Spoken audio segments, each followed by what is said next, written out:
بسم اللہ الرحمن الرحیم۔ آج کا ہمارا ٹاپک ہے مرزا اسد اللہ خان غالب۔ کوشچن نمبر 1، غالب کی شعری انفرادیت ان کی شاعری میں موجود جذبہ عشق میں پنہاں ہے، تائید یا تردید کیجیے۔ نمبر 2، وہ کون سی خصوصیات ہیں جو غالب کو اردو شاعری میں یگانہ بناتی ہیں؟ جائزہ لیں۔ اس کا آنسر ہے غالب کی شاعری کے 3 ادوار: ماضی، حال اور مستقبل۔ ماضی، شعری روایات کو مقدس سمجھ کر احترام کیا۔ حال، نئے تقاضوں کو ایک فرض سمجھا۔ مستقبل کو ہمیشہ اپنے مذاق لطیف کا امین سمجھا۔ پہلے دور کی شعری خصوصیات کون کون سی ہیں؟ نمبر 1، فارسی کے ساتھ اردو زبان کا استعمال۔ نمبر 2، غالب کا آئیڈیل یعنی بے دل۔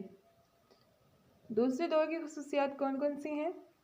نمبر 1، اردو اور فارسی الفاظ کا استعمال، عقلیت، معنویت اور جذبہ کی شدت، محبت کا روایتی مضمون، تصوف کا مضمون۔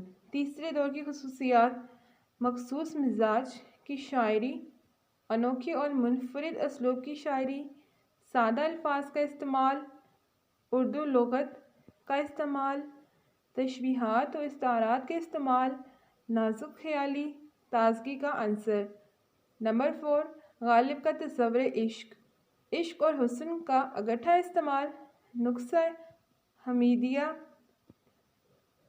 نیکسٹ ہے قد و رخ، وہلانہ رندی و مستی کے مضامین، معاملہ بندی، عشق کی نفسیاتی کیفیتوں سے واقفیت، آفاقیت اور جدت کا فلسفہ، حسن بیان، منظر کشی، شوخی و ظرافت، بلاغت و نکتہ آفرینی، تشبیہ اور استعارہ کا بہترین استعمال، حالات و واقعات کا ذکر، حق گوئی کی خوبی، زندگی اور موت کا فلسفہ، تلمی کا استعمال، طنز و مزاح کا عنصر، فن مصوری، شوخی طبیعت۔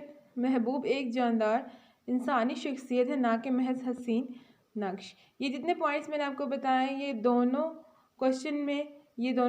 کوشچنس میں یہ مرج ہو سکتے ہیں، ٹھیک ہے۔ جتنے پوائنٹس ہیں ان کی ڈیٹیل آپ ایزیلی لکھ سکتے ہیں۔ اگر یہ آپ کو پوائنٹس یاد ہوں گے تو آپ ایزیلی کوشچن اٹیمپٹ کر سکیں گے۔